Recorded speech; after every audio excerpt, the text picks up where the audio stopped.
un parterre féminin. Merci d'être présente.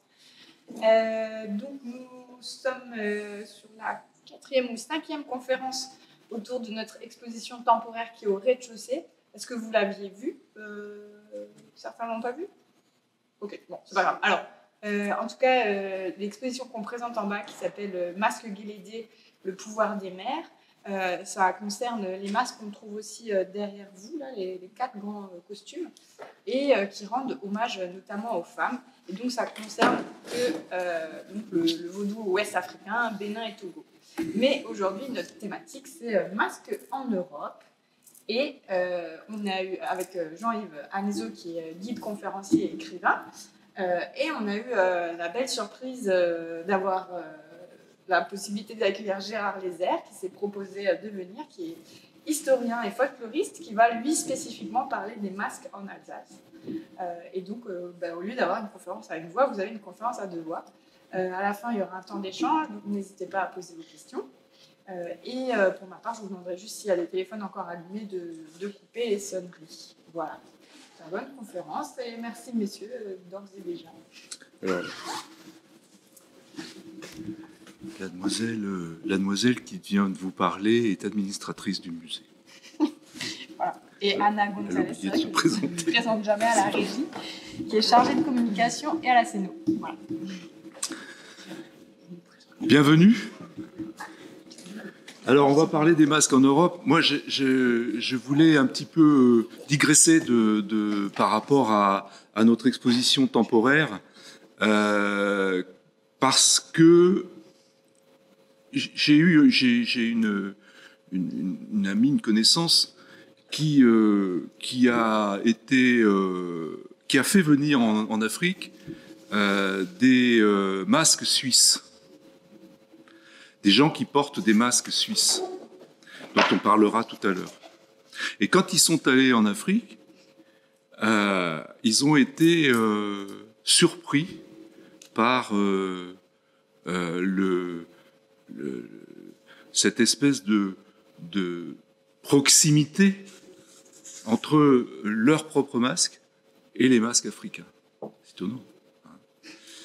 Et donc, on va voir qu'il y a en filigrane une espèce de fil d'Ariane dans l'esprit humain qui est universel, on peut le dire, et qui incite les hommes, comme ça, de temps en temps, pour des raisons qu'on va regarder, à se masquer.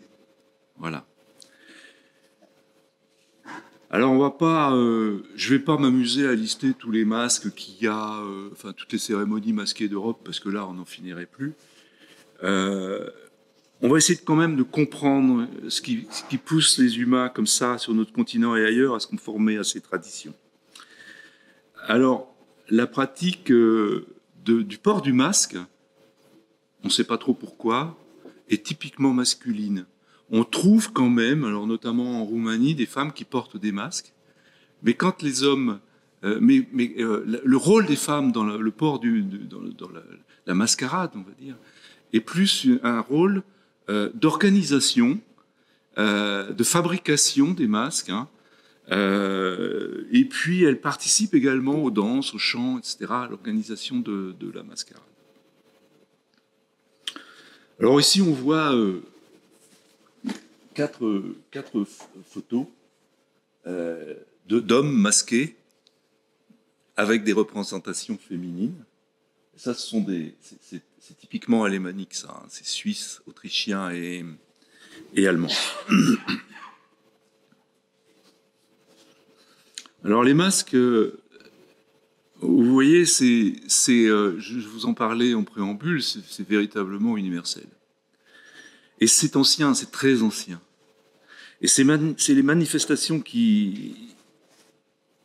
de danse masquée, on le voit, vous voyez, regardez cette figure thérianthropique, donc d'animal humain, qui déjà, à l'époque du Magdalénien, orné, était représenté sur la grotte des Trois Frères en Ariège, donc en France. Hein. Voilà. C'est dire si c'est ancien. Et cet état de masque correspond complètement à un rituel. On ne peut pas, dans les temps anciens, alors ça c'est un peu édulcoré aujourd'hui, mais on ne peut pas, pardon, dans les temps anciens, scinder le port du masque et les rituels. C'est toujours d'actualité chez les peuples témoins, où le fait de porter un masque, de mettre le masque, va être le signe d'un rituel. Alors les rituels, leur fonction, ça va être de communiquer, notamment avec les divinités, avec les ancêtres, avec les forces de la nature, avec l'indicible, avec toutes ces puissances, voilà, dont on pressent l'existence, mais dont on a du mal à formuler les choses. Et ça va permettre aussi d'initier, d'exorciser. C'est ça le rôle du rituel.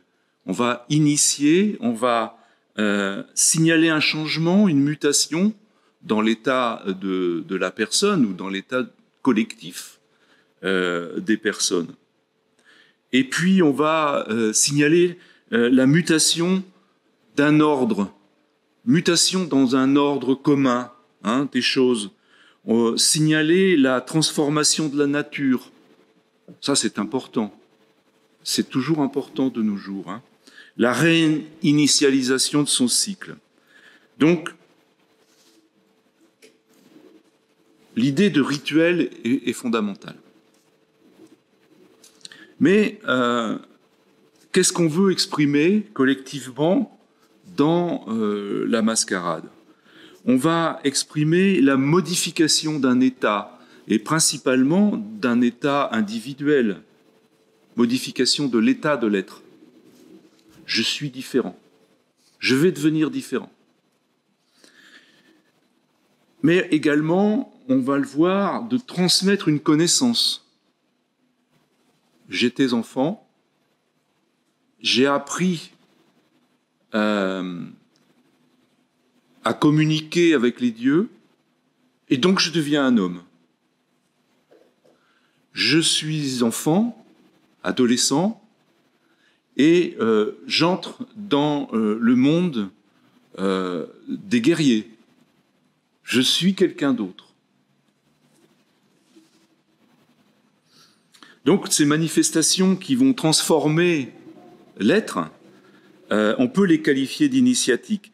Et elles nécessitent, de la part du groupe social, un consensus. Vous imaginez bien que si je m'amuse à me masquer comme ça et à déambuler dans les rues de Strasbourg, on va dire celui-là il est tapé. Et je vais finir, je ne sais où. À Steffenfeld. Donc, ça c'est important, le consensus social. Alors, donc, universalité dans le temps également, prolongation des traditions des sociétés depuis des millénaires, on le voit là, avec également en Algérie aussi cette figure thérianthropique, mais avec un taureau. Vous voyez, un taureau en Algérie, un cerf en Ariège. On verra d'ailleurs l'importance. Alors, c'est pas un cerf, d'ailleurs, c'est un renne. Les cornes sont des cornes de renne. Qu'est-ce que je voulais vous dire encore ? Les traditions de la société, donc des millénaires, elles évoluent, bien sûr, elles ont fluctué. Alors, aujourd'hui, elles ont vraiment beaucoup fluctué. Surtout, elles se sont édulcorées, elles se sont un petit peu diffusées comme ça avec d'autres traditions. Et notamment avec les traditions chrétiennes, donc on le verra ça tout à l'heure.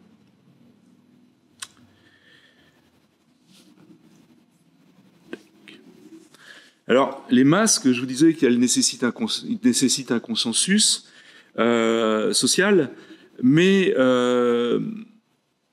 ils sont pas figés, vous voyez.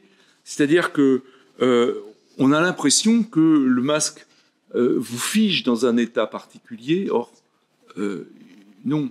Le caractère figé du masque n'est pas conséquent. Hein? Il varie. Et surtout, il vous fait varier. Et ces masques ne peuvent être compris que dans un contexte particulier. Une fête, une cérémonie, une initiation, je ne sais quoi. Et là, je vous ai sorti, alors ça, c'est vraiment pas un masque européen, mais on en verra, on en reparlera avec les moulins en Alsace peut-être. Hein. Mais ça, c'est un masque de pignon. Donc, qui va cacher les maisons en Papouasie, vous voyez. Hein, il est énorme, hein, c'est un masque qui fait presque 3 mètres de haut, hein, et qui est au musée des Confluences à Lyon. Donc vous voyez que le contexte joue.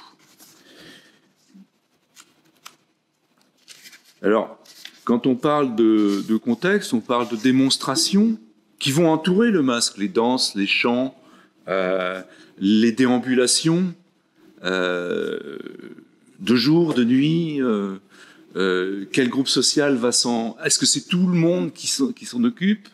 Est-ce qu'on va voir tout le monde participer, enfants, femmes, hommes? Il y a des cérémonies qui ne se passent qu'entre hommes ou qu'entre femmes, hein, ou qui ne concernent que les enfants, on le sait. Hein. Bicarême, c'est souvent les enfants qui sont grimés. Et donc, cette particularité, ce contexte, va signer, en fait, va donner une signature au masque. Et alors, il y a quelque chose, on le voit bien ici d'ailleurs, alors ça, ce sont des masques africains, mais dans le masque en Europe, c'est la même chose. Un masque sans son costume, c'est pas pareil, vous voyez, il sort de son contexte. Évidemment que on peut montrer des masques sans costume, mais sans leur costume, on n'aura pas l'effet escompté. Hein? Ce masque, il a besoin de son costume.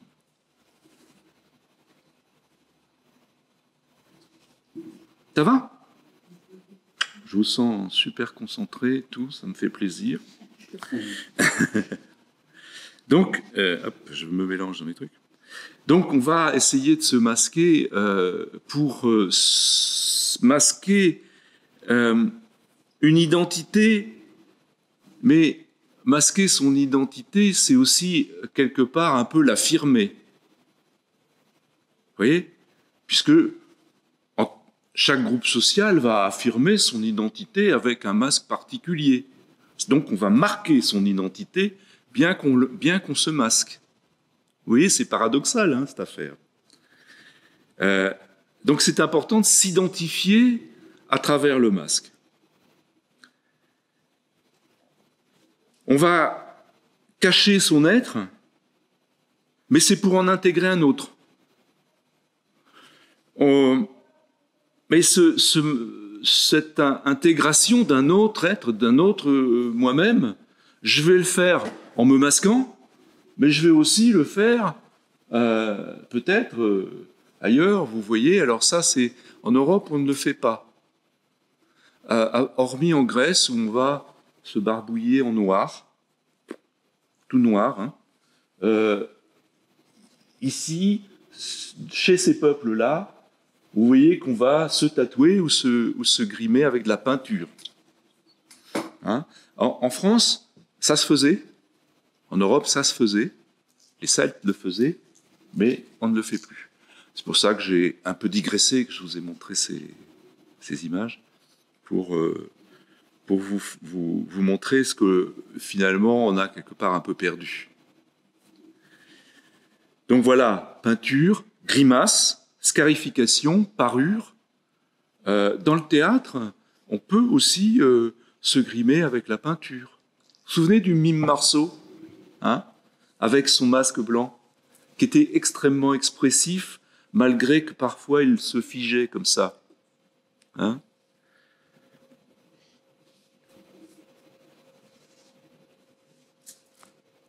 Donc le masque signe une métamorphose.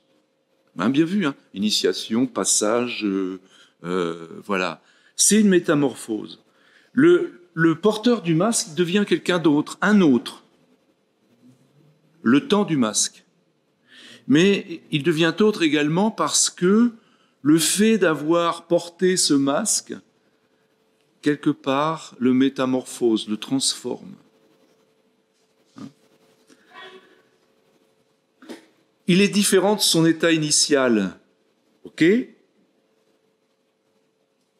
Même quand il se défait du masque. Parce que il va se faire reconnaître par l'autre. Ah, c'est toi qui portais ce masque.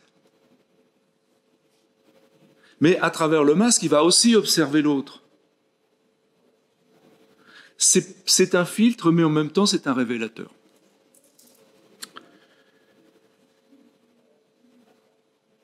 Donc, ce porteur de masque, il est temporairement en métamorphose et puis il joue la métaphore de ce que pourrait être la réalité.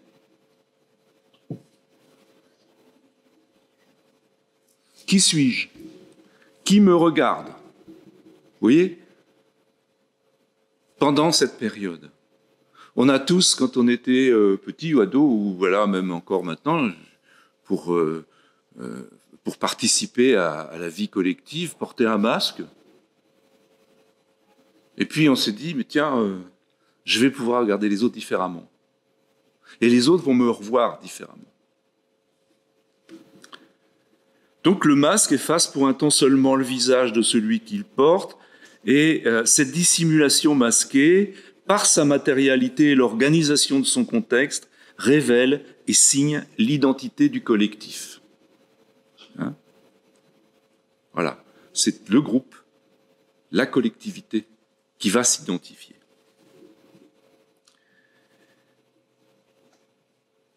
Voilà, il faut une explication globale au masque, pas seulement individuelle.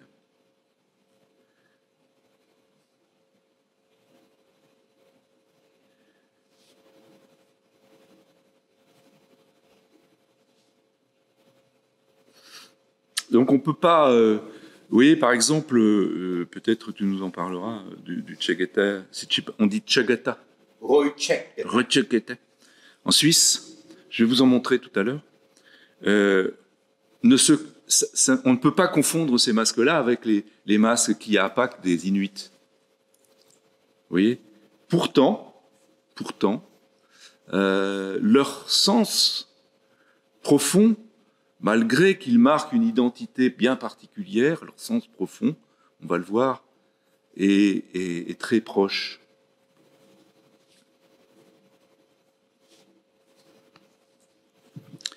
Alors, pour les Grecs de l'Antiquité, vous voyez le nombre de masques. Alors, à gauche, les Grecs, à droite, la Commedia dell'arte.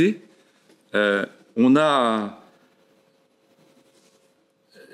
pour les Grecs de l'Antiquité, les humains sont nés du foudroiement que Zeus infligea aux Titans. Je ne sais pas si vous connaissez cette histoire.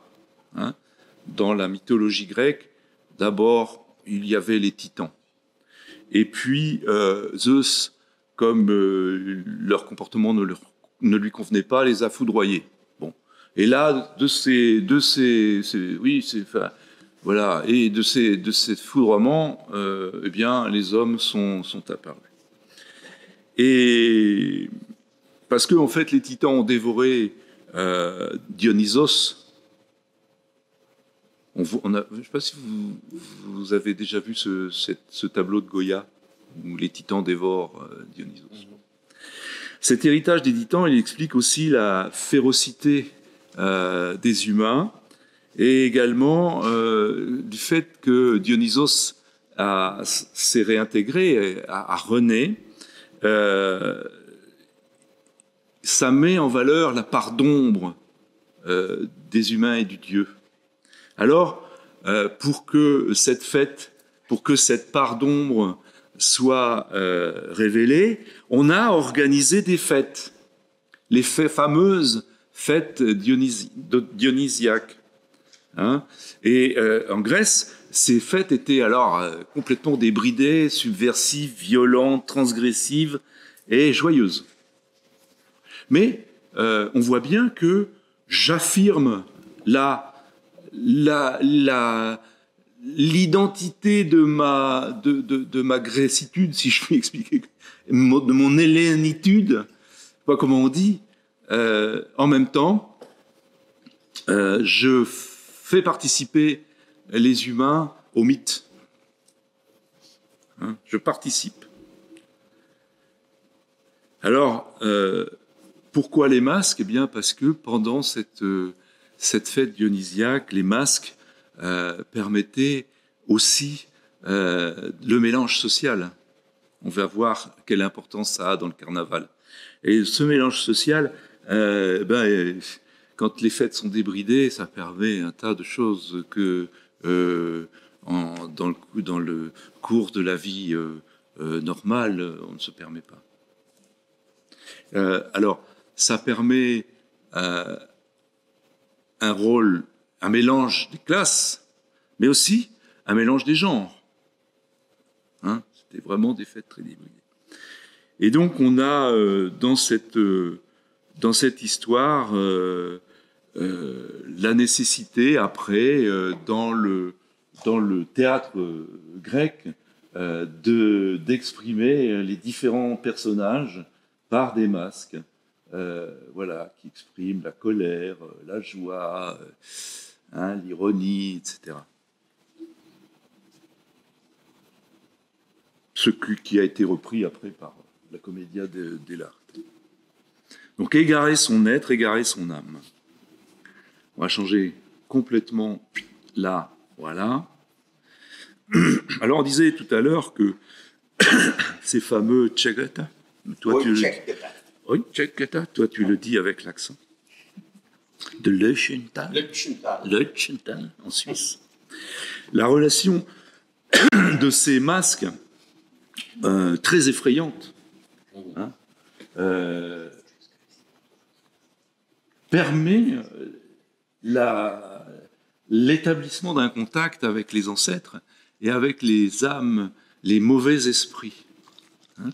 Donc, on va, le temps du masque, communiquer avec les âmes, communiquer avec les ancêtres et chasser les mauvais esprits. On va leur faire peur. Et à un moment donné, de la vie des gens qui va voir la nature changer. Fin d'hiver, on va essayer de faire fuir ces âmes pour permettre l'abondance. Cette notion d'abondance, elle est également universelle. On la retrouve partout. Et donc, pourquoi ne pas la retrouver en Europe ? Donc, relation aux âmes des ancêtres, cette relation, elle devient jouable, et elle fait fuir, quand on se grime comme ça, elle fait fuir les malmorts. Donc l'inconscient collectif, l'inconscient individuel s'exacerbe pendant ces périodes rituelles. Et on va mettre en connivence, on va se connecter au cosmos. Ce cosmos, il va être intégré à l'existence humaine. Mais c'est quoi le cosmos ? C'est la lune, le soleil, les saisons, les feuilles des arbres qui tombent, les feuilles des arbres qui repoussent, le blé qu'on sème qui germe, etc. Donc le temps des morts, le temps du rêve également, le temps de la fécondité. C'est le temps où on va faire les bébés, parce qu'on va faire la fête. C'est le temps où les réserves se sont épuisées, donc il va falloir en reconstituer d'autres. Le temps du combat aussi. On va plutôt aller chercher des noises à ses ennemis pendant la belle période plutôt qu'en hiver. Voilà, des exemples récents nous le montrent. Encore. Voilà, donc c'est le temps du renouveau. Entre le 30 avril et le 1er mai, il y a beaucoup de célébrations qui exaltent la force végétale et la vitalité des animaux et des hommes, nous dit Yvonne de Sick. Yvonne de Sick, un écrivain qui a écrit un superbe livre qui s'appelle Les Masques, alors qui est difficile à trouver, mais je vous le recommande. Partout en Europe, on va aussi avoir l'héritage des Celtes, ce fameux Bélénos que l'on représente avec ses cornes. C'est le temps de la magie aussi, c'est le temps de la purification, et comme on vient de le dire, de comportements plutôt débridés pour effacer toutes ces tensions de l'hiver, hein, où chacun reste chez soi, voilà, dans son intérieur. Alors, toutes ces célébrations, à part là, on en trouve aussi dans les Pyrénées, en Grèce, en Scandinavie, mais ça tombe quand même légèrement en désuétude par rapport à ce que cela a été.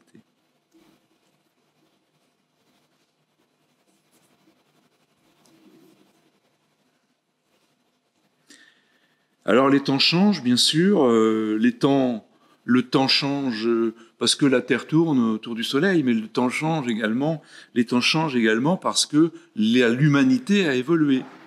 Et on se souvient de cet homme ancien. Dans notre cerveau reptilien, on s'en souvient. On se souvient que l'homme, à un moment, a été un animal. Et puis il a été proche de l'animal. Il s'est inspiré de l'animal. Donc cet homme ancien, païen, sauvage, eh bien, à un moment de son histoire, il a été christianisé pour le faire évoluer, semble-t-il. Chacun a son avis là-dessus. Donc on se grime en ours et en homme sauvage. Vous voyez, les fêtes bachiques en Grèce, les fêtes hivernales de l'ours dans les Pyrénées, et en Roumanie, les fêtes, les cérémonies païennes des Corinthes, où on va retrouver cette animalité. L'Église fera tout pour effacer l'origine païenne des fêtes masquées en les intégrant dans son calendrier liturgique, sans toutefois parvenir à éteindre leur subversive propension à communiquer avec toutes les natures de l'altérité, hommes sauvages, femmes démons, expression de la nature, ancêtres, etc. Alors, par sa férocité, frustre et régressif, méconnu, redouté, témoin des temps anciens où il était si proche de l'animal, cet homme, mi-bête, mi-humain, l'homme sauvage, hante tout un chacun dans les profondeurs de son cerveau reptilien. Cette proximité avec l'animal demeure inscrite dans notre mémoire et Jean Mallory, qui vient de fêter d'ailleurs, qui a fêté en 2022 ses 100 ans, et qui à l'occasion de son centenaire a sorti un ouvrage superbe. Il note dans son dernier... Alors vous savez qu'il était... Mallory est spécialiste des Inuits, et il note dans ce dernier ouvrage, à ce sujet, membre d'une société humaine en progrès, dans l'hominisation, la plupart se souviennent d'un temps ancien, en parlant des Inuits, durant lequel il y avait un peuple pré-esquimau qui les précédait, plus fort et conquérant, les Tornites ou Tunites. Ces derniers avaient même la réputation d'être cannibales. En 1950-1951, Kutsikitsok, donc Kutsikitsok c'était son contact inuit, m'a rapporté quelques mots du vocabulaire de ce peuple perdu dans la brume de siècles obscurs. Lorsque j'enquête, il n'est pas agréable aux Inuits d'évoquer ces temps pas si éloignés où la société se comportait avec une indécence totale. Et donc, pour illustrer cela, on voit ces superbes masques inuits qui appâtent du Groenland. Très beau. Visible au musée du Quai Branly à Paris. Enfin, pour illustrer, on ne peut pas parler des masques sans parler du carnaval, évidemment. Ça m'a pas paru... dans un premier temps, ça ne m'a pas paru fondamental, cette affaire de carnaval. Pourquoi ? Parce que, j'ai une spécialité, c'est l'ethnologie, et franchement, le carnaval s'éloigne de ses préoccupations de rites, de passages. C'est devenu très édulcoré dans les démonstrations carnavalesques, très diffus, bien que finalement, au final, on retrouve quand même cette idée de mélange social, etc. Donc, très brièvement, pour votre information, on va parler du carnaval de Venise, donc qui a été, dont les premières mentions étaient écrites en 1094. Vous voyez, c'est pas récent. Et on peut supposer que s'il y avait déjà des manifestations populaires carnavalesques dès le Xe siècle, mais comme rendez-vous de fêtes religieuses, et notamment de fêtes religieuses précédant le carême. Cette mascarade, elle a dû être organisée parce que c'était des mascarades très débridées, hein, voilà, dans la tradition.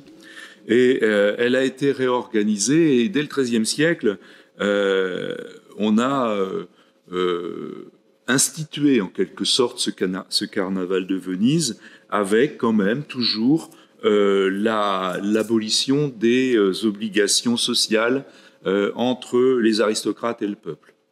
Ce qui permettait aux aristocrates de s'acoquiner et au peuple de se faire un peu, de jouer un peu aux aristocrates. Donc les relations qui étaient libérées comme ça pouvaient se distendre et laisser des règles du jeu social s'exprimer dans l'anonymat. Alors, Carnaval de Venise, c'est devenu, on le sait, une occasion pour nombre de personnes à travers le monde de se parer richement et de faire la fête. Alors, il n'y a pas que le Carnaval de Venise, il y a le Brésil, évidemment. On a des carnavals aussi à Cuba, on a des carnavals dans le monde entier. Bien sûr que le Carnaval de Venise, c'est notre carnaval sur lequel on flash beaucoup, sauf que dans notre contrée alémanique, on a aussi les carnavals rhénans qui sont magnifiques et qui sont, à mon avis, peut-être plus proches des traditions ancestrales, en tout cas. Voilà. Alors, il y a celui de Nice aussi, qui a été créé beaucoup plus tard. On crée des carnavals aussi pour des raisons financières maintenant, hein, pour des raisons de folklore et de tourisme, hein, de faire venir des gens pour que les villes puissent gagner de l'argent. Les villes rhénanes, elles n'ont pas attendu cette chose-là, et elles participent beaucoup à l'affirmation de l'identité rhénane. Voilà. Elles sont filmées, c'est vraiment des événements nationaux qui sont filmés par les télévisions.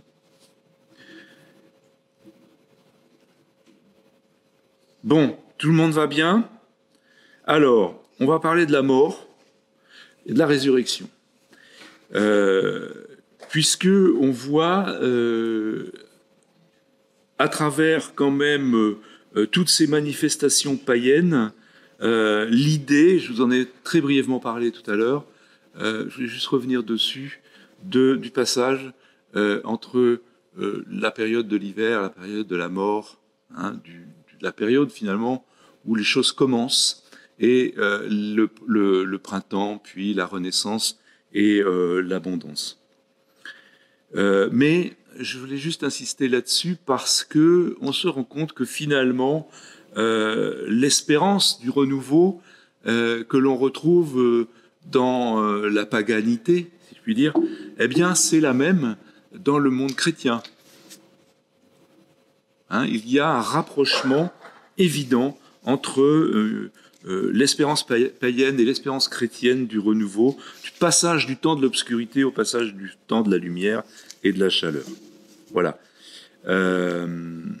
Et donc, on se rend compte aussi que cette concordance va faire en sorte que les moments du calendrier chrétien se sont un peu adaptés aux moments du calendrier païen et inversement. Voilà. Et pour finir, je vais vous demander à Gérard de nous parler de l'Alsace, qui est un cas un peu, on peut dire un petit peu particulier. très particulier. Très particulier. Et donc, pour présenter Gérard, donc, vous voyez, écrivain, historien, conférencier, conteur, professionnel. Alors, auteur de vidéos sur les traditions, croyances et histoire d'Alsace, un grand spécialiste de l'Alsace, et c'est vraiment un grand plaisir pour moi de l'accueillir. Voilà. Et j'ai mis... alors Gérard, je ne sais pas si j'ai bien fait, mais j'ai cru comprendre qu'il y avait autrefois des déguisements végétaux comme ça. Oui, lors de la en Alsace. De Pentecôte. Hein, et donc on n'en retrouve plus. Par contre, c'est très très fréquent encore en Espagne et en Finlande. Hein, très très fréquent. Dans toutes les régions d'Espagne, on retrouve ça. Voilà. Alors j'ai retrouvé juste ces deux manifestations de masques. Et tout en haut, vous avez ce qu'on appelle dwarkies, qui sont vraiment le masque principal du carnaval de Bâle et qui représentent les Alsaciens, avec leur tête aux cheveux ébouriffés, ce nez qui se dresse vers le ciel. C'est vraiment quelque chose de très caractéristique et c'est le masque qui prend de plus en plus d'importance lors des cortèges de carnaval en Alsace. Nous sommes vraiment maintenant sous l'influence du carnaval de Bâle et une des originalités du carnaval de Bâle, c'est qu'il se déroule le lundi après le mercredi des cendres et il commence par un rituel qui s'appelle le Morgenstreich, littéralement le roulement de tambour du matin. On éteint toutes les lumières de la vieille ville le lundi matin à 4 heures et donc les cortèges qui sont organisés par les clics défilent à travers la vieille ville. Ils sont juste éclairés par des lumières qui portent sur leurs masques pour qu'ils puissent quand même voir leur partition s'ils jouent du fifre. Et ils traînent derrière eux de ce qu'ils appellent de l'andarne. Ce sont des sortes de petits chars sur lesquels il y a des vers en alémanique et puis aussi des dessins humoristiques qui se moquent des puissants, soit locaux, soit mondiaux. Et c'est chaque fois un événement assez extraordinaire. Voilà, donc merci à Jean-Yves de m'avoir passé le relais. Il a fait une excellente introduction sur le rôle, la fonction des masques, donc je n'y reviendrai pas. En alsacien, nous avons un terme pour dire masque, l'orf. Les larvae, dans le monde romain, ce sont les morts qui reviennent au courant du mois de mai, lors des lémuriers, comme on les appelle. Or, ces lémuriers étaient fêtés le 13 mai. Chère Adeline, excellent choix pour la conférence. Et donc, les morts avaient le droit de revenir dans le monde des vivants à ce moment-là. Ils étaient invisibles, mais on jetait par-dessus l'épaule gauche des fèves noires. Ils s'en emparaient et ça les empêchait d'agresser les vivants. Alors, quels sont les moments où les masqués apparaissaient ou apparaissent en Alsace? Nous en connaissons quelques-uns qui sont encore du moins inscrits dans nos mémoires. C'est la période de l'Avent jusqu'au 6 janvier, le moment de carnaval qui a été évoqué par Jean-Yves, et puis je vous parlerai un petit peu des masqués de la Pentecôte, car nous les avons complètement oubliés. Alors, qui sont ces personnages qui passent pendant la période de l'Avent? Bien sûr, Saint-Nicolas, de Sankt Nikolaus, que l'on fête le 6 décembre, jour de sa naissance au ciel, donc de sa mort.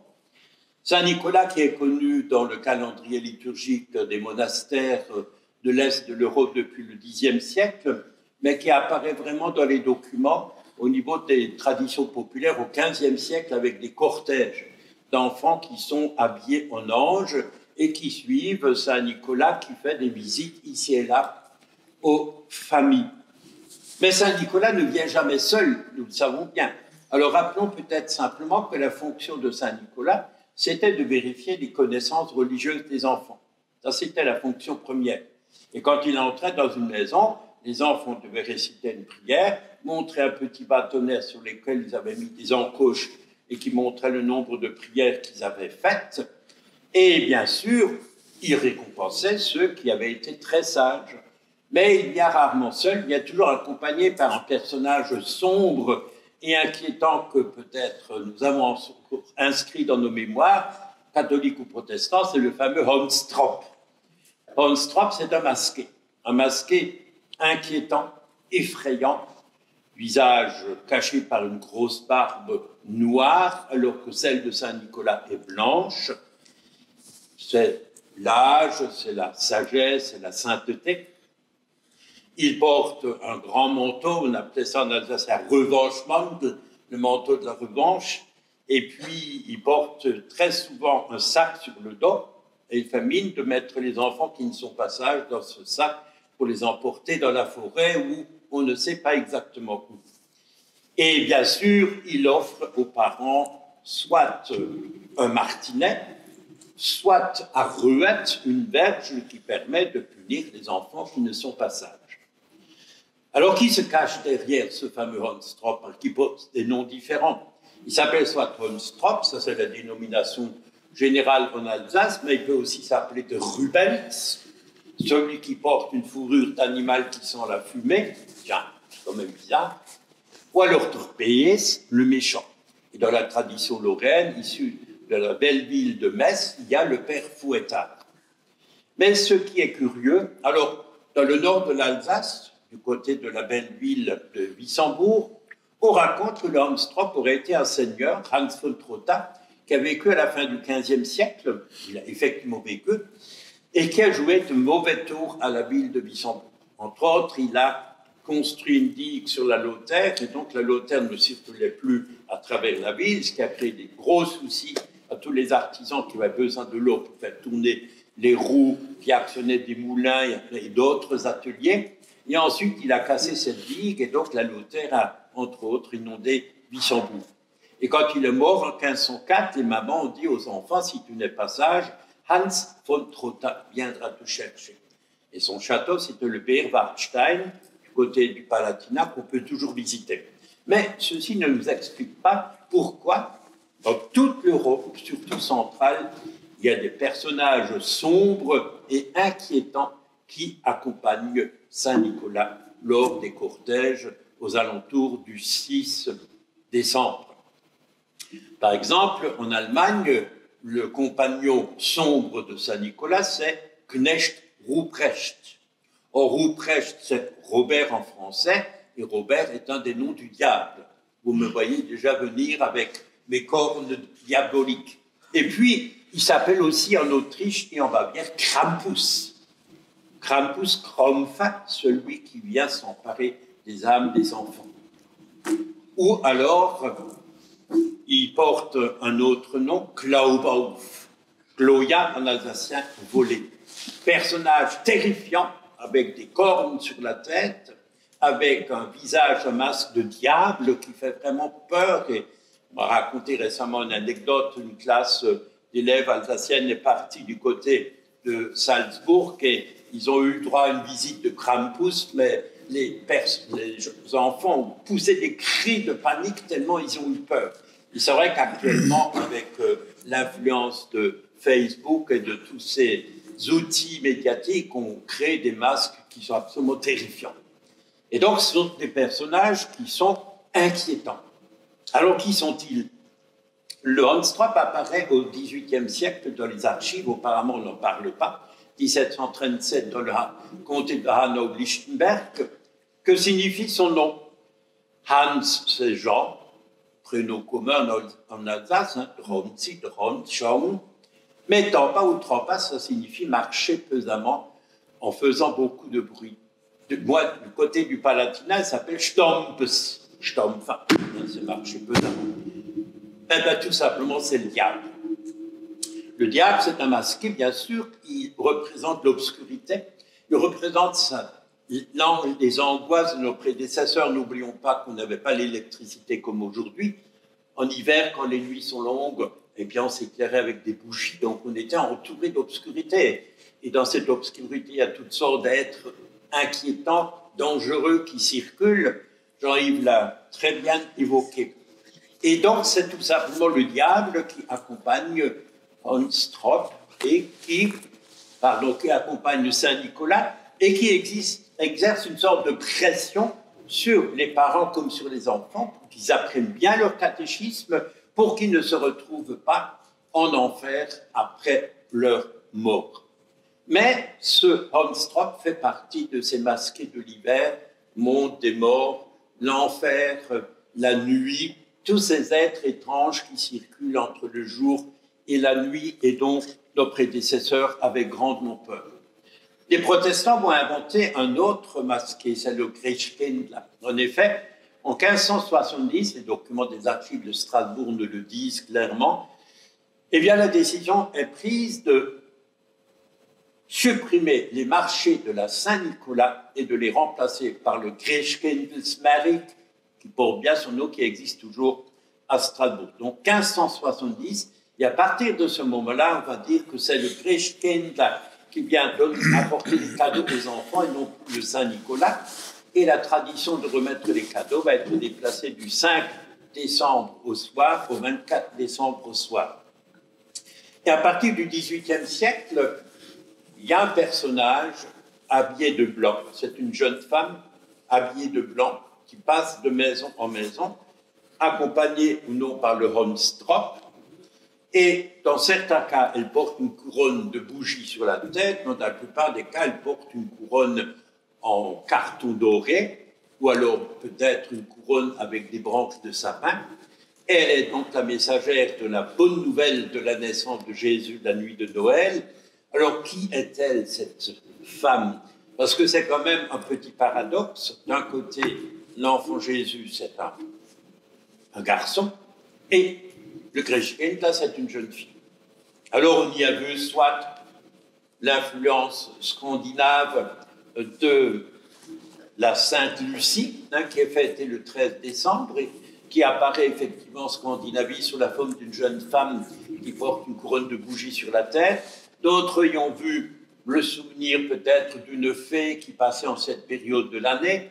On retrouve quelque chose de semblable en Franche-Comté avec Tante Harry, ou dans la tradition du nord de l'Italie, la Befana.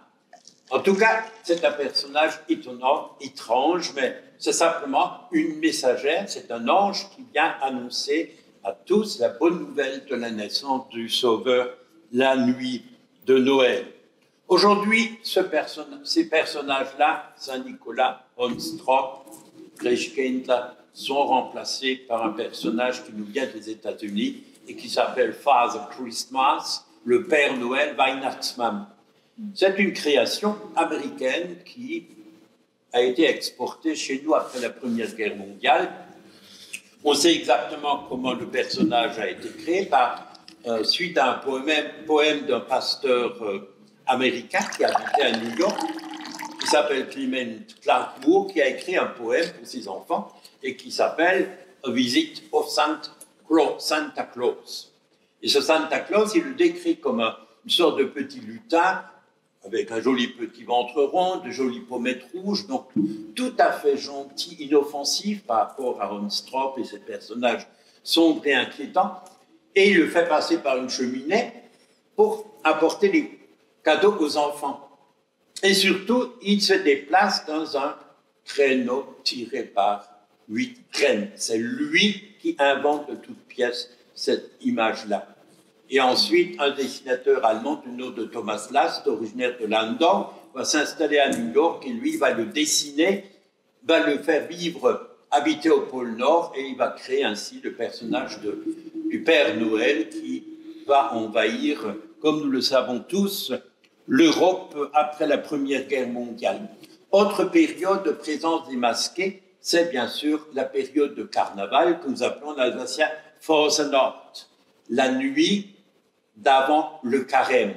N'oublions pas que carnaval, ça signifie supprimer la nourriture carnée. Une des interdictions rituelles pendant la période du carême, Fasching, qui dure 40 jours, qui précède donc Pâques. Et pendant cette période-là, eh bien, on porte des masques. Et nous avons des textes tout à fait extraordinaires à partir de la fin du XVe en Alsace qui nous décrivent ces masques. Sébastien Brandt, dans La Nef des Fous, publié en 1494 à Bâle, qui a été un grand succès d'imprimerie, il décrit les masqués de son temps. Il était originaire de Strasbourg, donc c'est de Strasbourg qu'il parle. Je connais encore quelques fous de carnaval qui persistent à porter le coqueluchon, c'est ce chapeau avec une crête de coq ou alors des oreilles d'âne avec des grelots.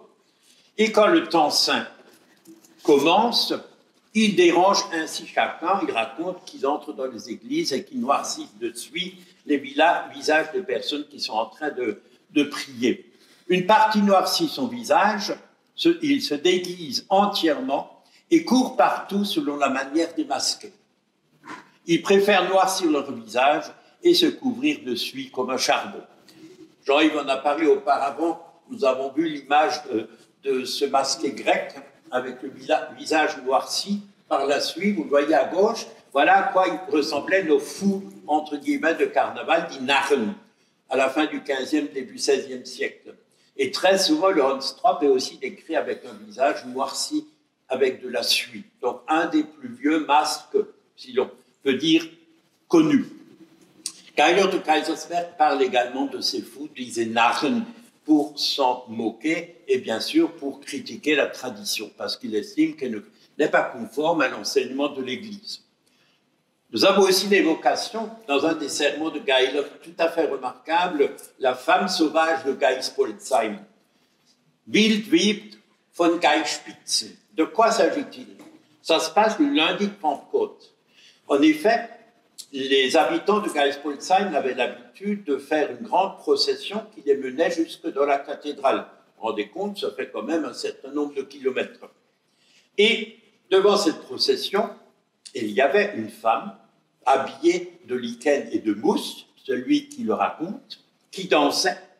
Parfois, et ça c'est intéressant, ça revient à ce qui a été dit par Jean-Yves auparavant, elle portait un masque de cerf. Rendez-vous compte, un scandale pour les autorités religieuses, puisque le masque de cerf égale démon, égale diable, égale paganisme, donc c'est quelque chose d'absolument inacceptable.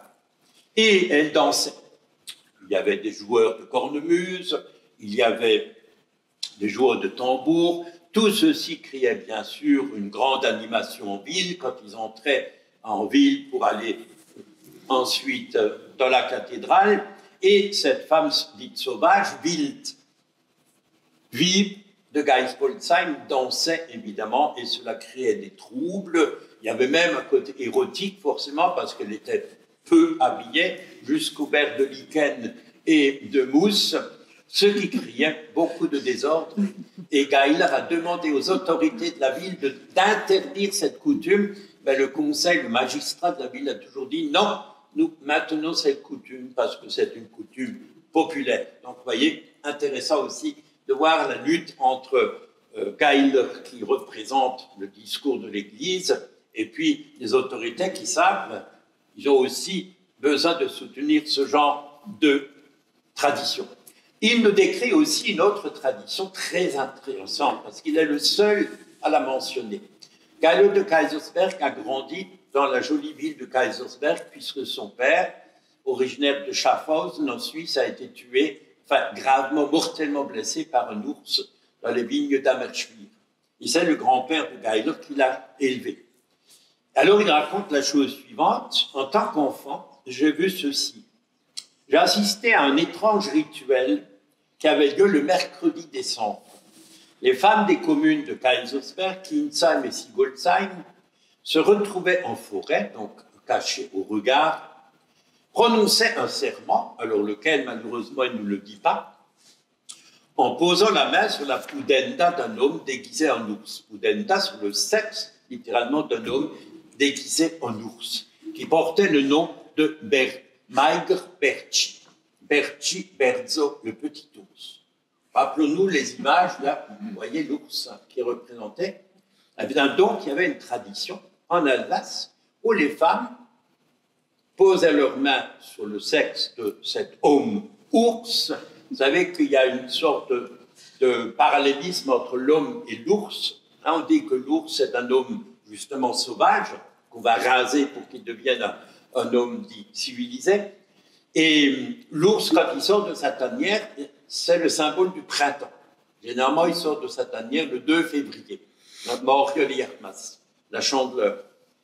Et donc, voici une tradition extraordinairement intéressante, mais que Geiler est le seul à signaler dans tous les documents de cette époque. On n'en parle pas, donc on n'en sait pas beaucoup plus, mais retenons simplement que cela existait.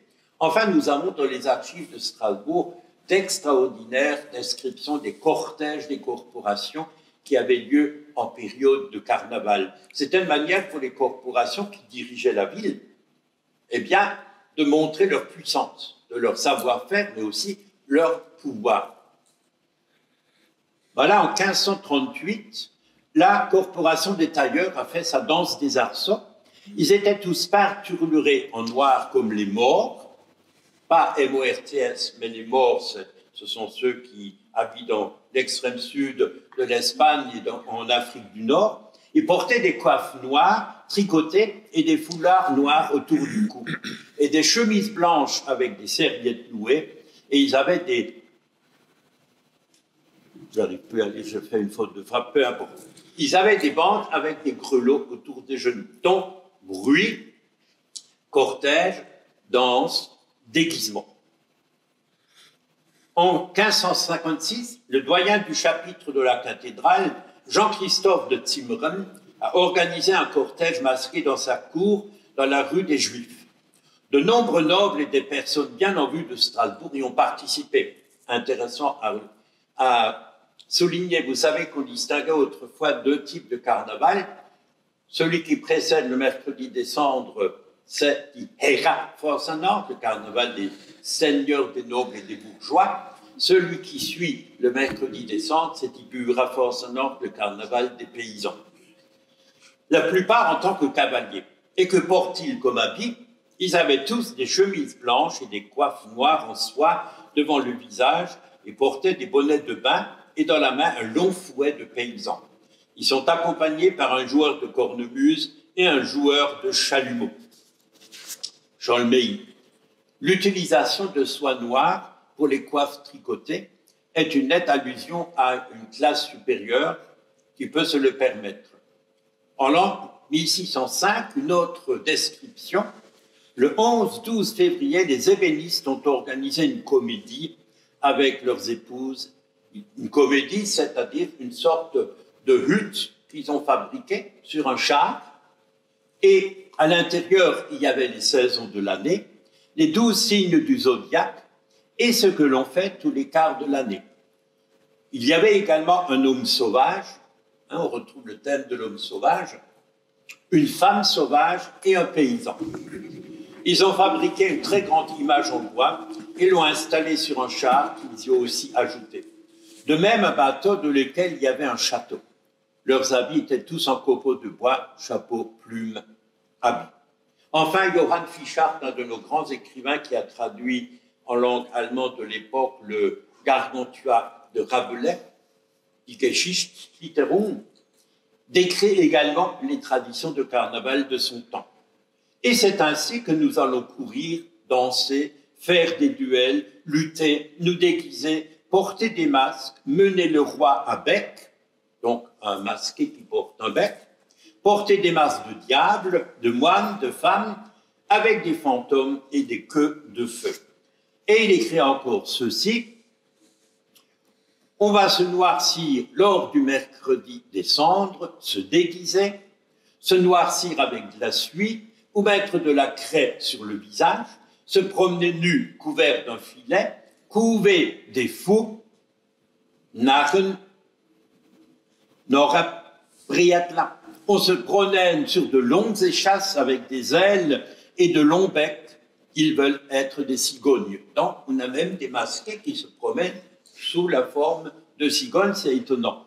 Il y a des hommes sauvages des bois, ils jouent la corporation des fripons, mettent un habit de paille à un homme, le décorent avec des branchages de chêne. Nous avons vu auparavant un drôle de masqué avec de la paille. Ils le transportent sur une civière comme s'il était mort hier, couvert de linceul et décoré de bougies en cire.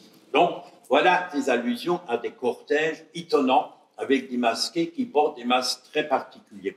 Enfin, nous avons aussi une description tout à fait extraordinaire d'un carnaval des femmes qui se déroule dans la vallée de Münster à Birobal en 1681. Voici ce qui est écrit. Je vous donne la traduction. Les femmes ont tenu à Walbach et Zimmerbach, une possession des Ribeaupierre, une journée nommée le jour des femmes. Elles se sont réunies sur le marché public La plupart étaient masquées. Chacune avait quelque chose à manger en main.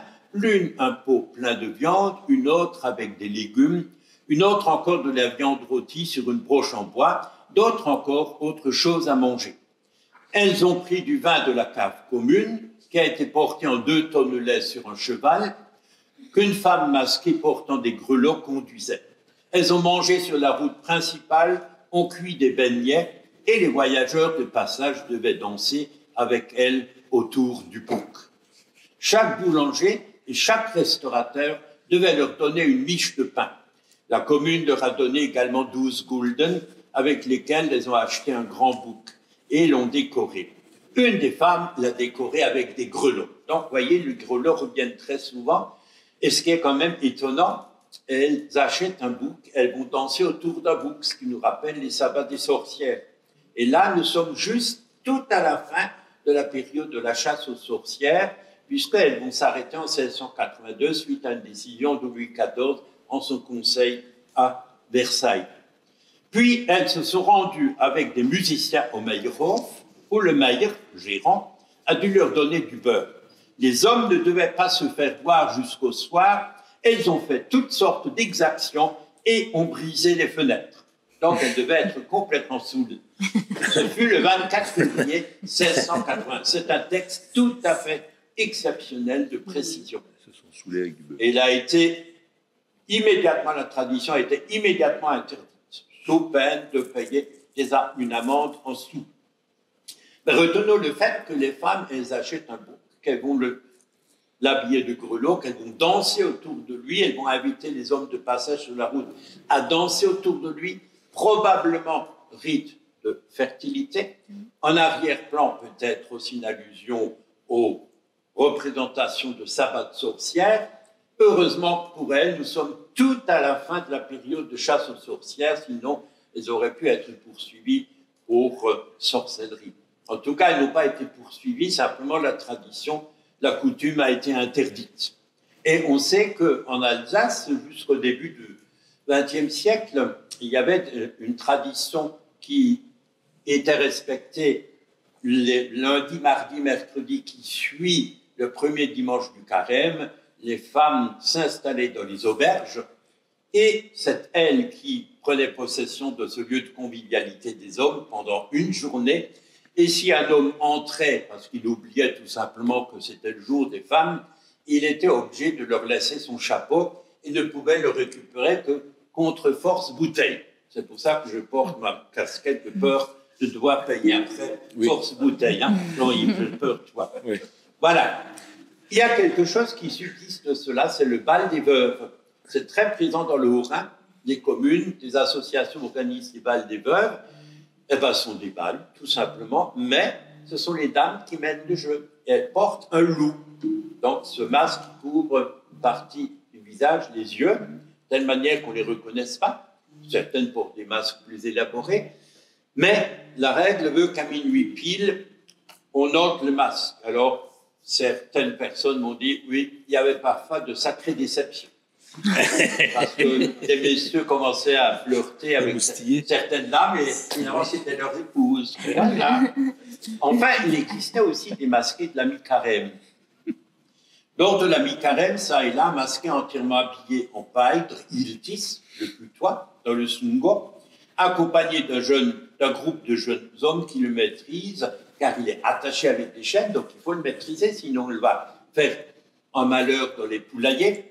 Passaient de maison en maison en chantant une chanson demandant des œufs et d'autres dons en nature, car ils gardent un être qui peut s'avérer dangereux pour les poules, les œufs, parce qu'ils volent les œufs, et aussi les jeunes filles qui va tracasser. À Hirtsfelden, Oberherkheim et Rixheim passait le Hirzkiger, littéralement le violoneux du cerf, également habillé de paille. Enfin, au moment de la Pentecôte, il y avait aussi des masqués qui passaient. C'est presque maintenant complètement oublié. Lundi de Pentecôte, Pfingstmontag, les masqués habillés soit de paille, soit de verdure, vous en avez 2 ici qui sont tout à fait remarquables, passaient dans les rues des villages, soit à pied, soit à cheval, Ils portent, selon la localité, des noms très différents. Voici quelques-uns. Pfingstapflitter, Pfingsttrach, Pfingstquark, Pfingstdotz, Morsch, Lebel, et ainsi de suite. À Matschtal, le Pfingstquark était enveloppé de branches de genêt et 2 jeunes gens le conduisaient. Évidemment, il ne voit pas grand-chose, donc il faut le conduire. À 4e portait une corbeille, le masqué s'appelait la martre, die Mortre. Devant chaque maison, il chantait une chanson qui se terminait par Eierus, Spakrus, Otrmeschekate Mortre, en Cielrus. Sortez les œufs, sortez le lard, ou nous envoyons la martre dans le poulailler. Donc, vous voyez, il y a une sorte de menace. Il y a don et contre-don. On promène, on a capturé la martre, elle est inoffensive, mais il faut que vous nous disiez quelque chose, sinon on va la lâcher. Donc, il y a là quelque chose de très intéressant qui se joue. À Waldenheim, les valets de Pentecôte, ça a disparu à la fin du 19e, se déplaçaient à cheval et portaient des noms très amusants. Schnagabal, aboyeur d'escargot, j'aime bien ce nom. Rifaschmecker, renifleur de gel. Toimor, faiseur de rosée. Donc, vous voyez, des noms tout à fait farfelus, mais qui sont très intéressants. À Sulzbach-les-Bains, dans la vallée de Münster, et jusqu'à il y a à peu près 10 ans, il y avait un rituel très intéressant. Les jeunes gens fabriquaient un brancard avec des branches vertes. Et dans ce brancard, ils enfermaient, c'est une sorte de cage, ils enfermaient un d'entre eux, un jeune homme. Et ils le promenaient à travers les rues du village. Et devant chaque maison, ils chantaient une certaine chanson.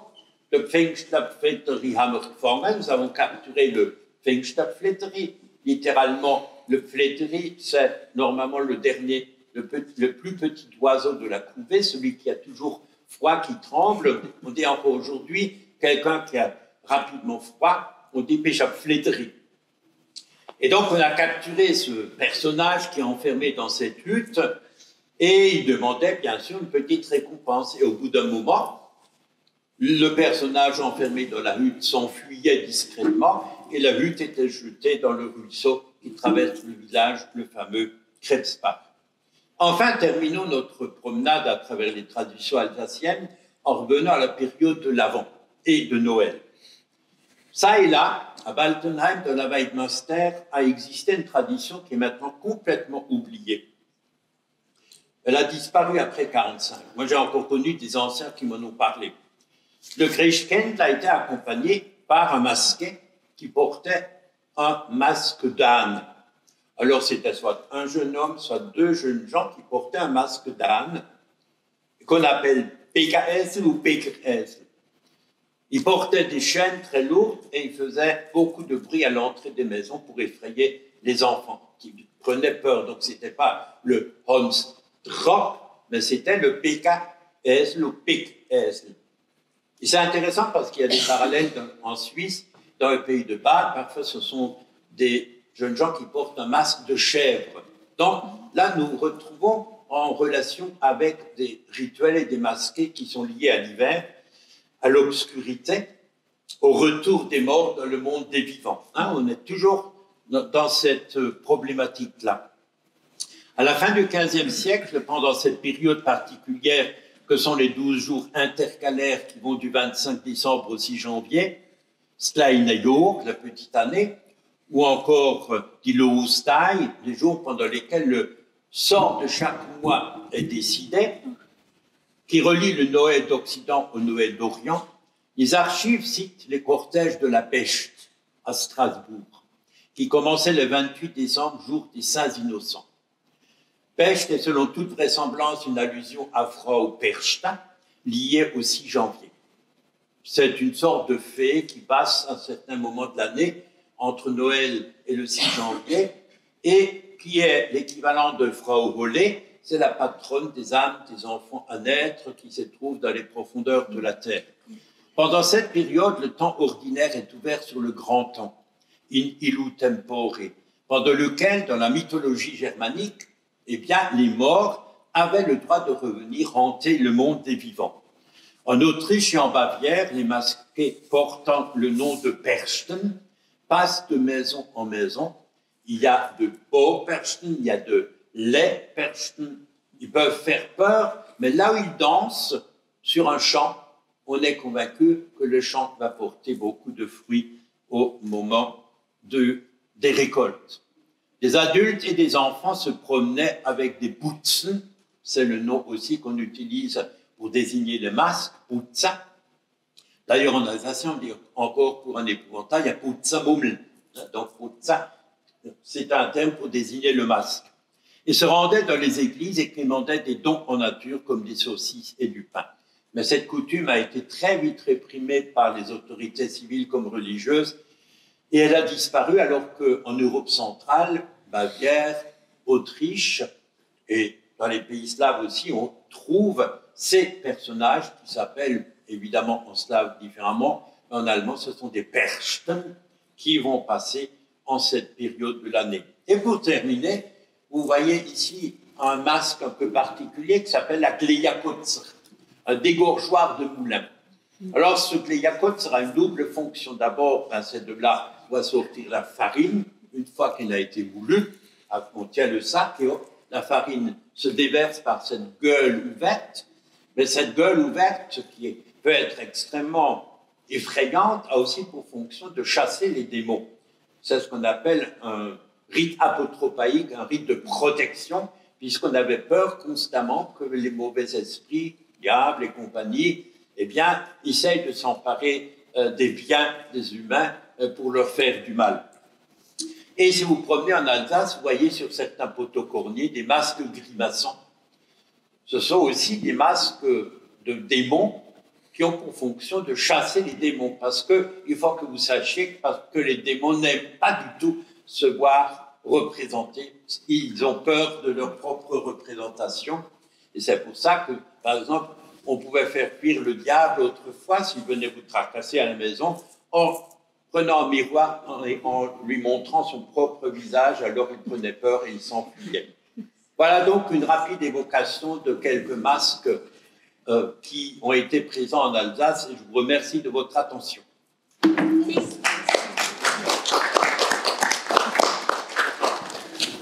Voilà, alors on a 5 minutes, 10 minutes, un petit peu de temps pour répondre aux questions qui viendraient à votre esprit.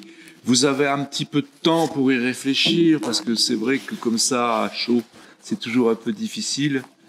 Donc, je voulais juste, moi, revenir sur cette idée de... On a parlé du rituel et de l'initiation, de cette idée de figures comme ça, effrayantes, qui viennent frapper, masquées évidemment, qui viennent frapper à la porte des maisons, et puis qui font peur aux enfants. Peur aux enfants. Pourquoi faire peur aux enfants, hein? C'est une drôle d'idée quand même, puisque de nos jours, on a plutôt tendance à vouloir, au contraire, leur faire plaisir. Mais à l'époque, faire peur aux enfants. On trouve cette tradition de faire peur aux enfants aussi un peu à travers le monde. Et je pense notamment tout de suite là aux Indiens Hopi en Arizona, où ils avaient une tradition avec les masques Katsina qu'on appelait. Et ces masques Katsina venaient et faisaient peur aux enfants. Et donc il fallait faire partie de la confrérie initiatique des masques Katsina. Alors c'était entouré d'un grand mystère quand les Katsina arrivaient dans les villages, tout le monde avait se planquer, les femmes qui étaient complices protégeaient leurs enfants et les masques tambourinaient aux portes, etc. Et on faisait peur aux enfants. Jusqu'au jour où les enfants devenus un peu plus grands, ils avaient le droit d'accéder au mystère des Katsina. Et ils se retrouvaient dans une pièce, avec ces masques qui arrivaient, et les masques se démasquaient, et tout à coup, ils découvraient que, ces fameux masques, les porteurs de ces fameux masques, qui étaient la représentation des ancêtres, des âmes des ancêtres, finalement, c'était qui leur père, qui leur oncle, qui leur grand-père, etc., qui étaient les porteurs des masques. Et là, donc, à partir de ce moment-là, ils étaient initiés et devenus adultes.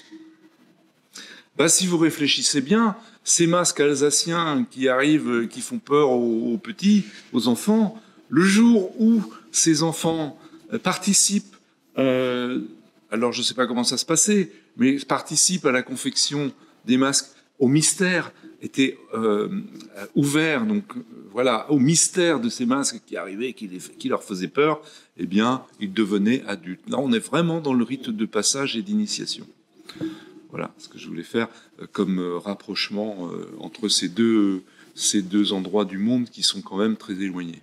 Un autre élément peut-être intéressant à souligner pour la tradition très riche du carnaval de Bâle, qui est quand même le grand carnaval de notre région, puisqu'il attire jusqu'à 150 000 personnes par année et qu'il est mené par peut-être une centaine, voire plus de cliques, qui s'appellent comme ça les carnavaliers, quand ils se regroupent. Eh bien, quand ils entrent dans un restaurant, ils ôtent les masques. Ils n'ont pas le droit de porter le masque à l'intérieur des restaurants. D'abord, il n'y aurait pas assez de place parce qu'ils sont immenses, et puis que là-bas, ils redeviennent monsieur tout le monde. Profane. Alors que quand ils portent le masque, vous pouvez engueuler votre directeur, votre patron, il ne vous reconnaît pas. Donc vous pouvez permettre, c'est ce que disait Jean-Yves, des choses que vous ne permettez pas dans la vie normale. Une fois que vous ôtez le masque, vous êtes redevenu la personne ordinaire. C'est bien ce changement d'identité qui est très intéressant. Et si vous assistez à un des cortèges de carnaval de Bâle le lundi et le mercredi après-midi, si vous avez une fois l'occasion d'y aller, c'est extraordinaire. Eh bien, vous pouvez vous faire engueuler par les masqués parce que vous n'avez pas acheté la plaquetta qu'il faut mettre pour bien montrer que vous participez au carnaval de Bâle. Et ça m'est arrivé parce que la première fois que je me suis rendu au carnaval de Bâle, je ne connaissais pas cette coutume. Et tout à coup, il y a un démasqué avec cette énorme masque sur la tête qui me montre du doigt et qui me dit « Bon, c'est je planqué là !» Et j'étais là, je me dis « Mais qu'est-ce que j'ai fait ? Qu'est-ce que j'ai fait ?»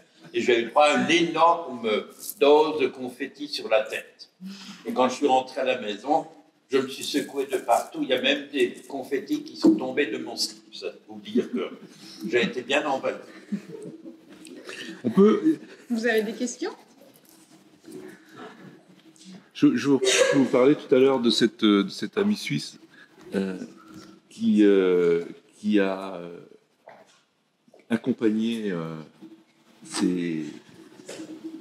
Wojciech Kota, là, en Afrique, et les porteurs de ces masques-là, quand ils sont allés en Afrique, ils étaient un peu honteux, bizarrement, comment nous, des Suisses, on a le même comportement et on peut avoir des représentations qui sont très proches des Africains, donc avec cette petite connotation quand même de supériorité occidentale, vous savez, le blanc qui croit que, et finalement, voilà.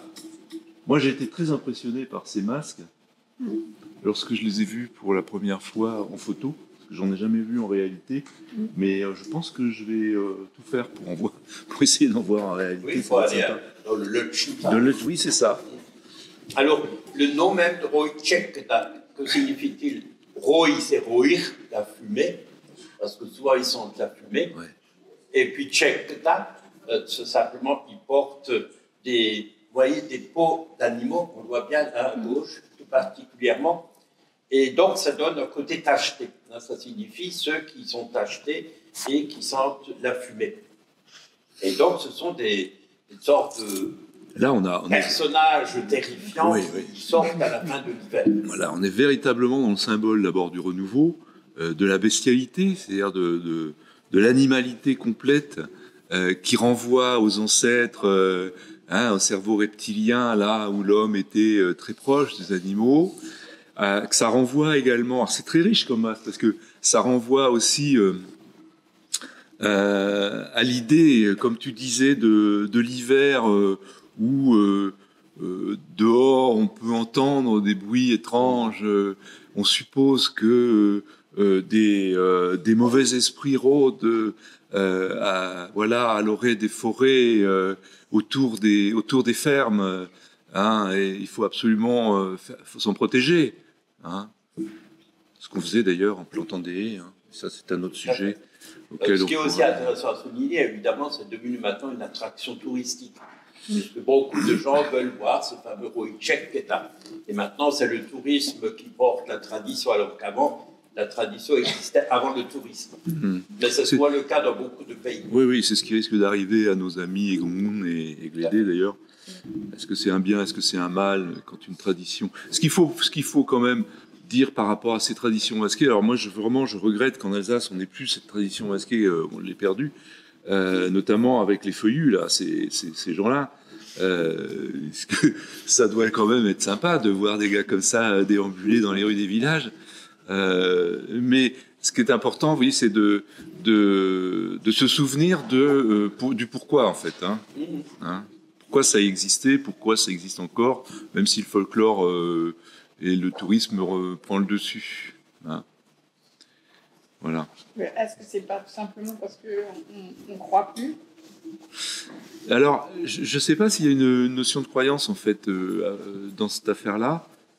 Je pense que c'est des choses... je ne sais pas ce que tu en penses, toi, Gérard. C'était en partie lié quand même au calendrier liturgique chez nous, un carnaval. Ça, c'était... Oui. Mercredi, décembre, à partir du moment où ça a de moins en moins d'importance dans la société, forcément, il y a des aspects corollaires qui commencent à s'effacer aussi. Et puis, nous ne sommes plus du tout dans une société rurale où la fertilité de la terre était une chose essentielle. Voilà. Et les masqués avaient, entre autres, pour fonction de, en quelque sorte, susciter cette fertilité, mais à travers le don et contre-don avec les gens. Ce qu'on trouve aussi en Afrique, c'est-à-dire, on fait ça pour vous, mais vous nous donnez ça. Je pense que... Cette société rurale ayant disparu, là où ça se maintient, c'est vraiment pour des raisons, dans le mauvais sens du terme folklorique, ou économique, touristique. Moi, je reste quand même persuadé que, puisque tu parles de croyance, que l'humain a toujours besoin a toujours en lui cette nécessité de croyance, de croire. Alors, les croyances, elles évoluent. Bon, ben aujourd'hui, on va plus croire au pognon et à ce que ça va rapporter mais finalement, quand on parle de ces masques, on parle d'abondance. On parle de renouveau, d'abondance. L'abondance, c'est quoi? À l'époque où il y avait très peu d'argent, c'est des greniers bien pleins, c'est donc une richesse. Aujourd'hui, on parle d'argent, mais la finalité, ça reste quand même de fêter la fin de l'hiver pour obtenir de l'abondance, que ce soit sous forme de culture ou de pognon, finalement, ça revient à peu près au même. Il y a un grand ethnologue d'origine polonaise, mais américain, qui s'appelait Bronisław Malinowski, qui a écrit une phrase que j'aime beaucoup. « Tout ce qui survit change de fonction ». Voilà. C'est-à-dire qu'elle est aujourd'hui, dans nos sociétés qui sont largement déchristianisées, du moins ici, dans nos environs immédiats, et qui sont sortis de la ruralité, quelles sont encore les fonctions éventuelles des masses? C'est ça la question. Alors, ici en Alsace, ça n'existe plus, mais on voit bien qu'en Espagne, dans les Pyrénées, dans d'autres régions, c'est quand même très, très présent. Et c'est pas seulement touristique. Non. Les fêtes de l'ours dans les Pyrénées, ça ne concerne que 4 communes. Et c'est pas des traditions touristiques, c'est des traditions qui sont vraiment portées par les habitants. Qui sont portées par les habitants, quoi, et qui vraiment font appel à deux choses. L'étendre de cette bestialité que l'on renouvelle par l'évolution, le renouveau, etc. Puis c'est un besoin, c'est rural. Tout ça se perd aussi parce que les villes, l'urbanité ne contribue pas du tout aux traditions anciennes et rurales de la paysannerie. Walou. Merci. Merci beaucoup. De rien. Avec plaisir. Mesdames, messieurs, Bonne soirée. Bonne soirée à vous.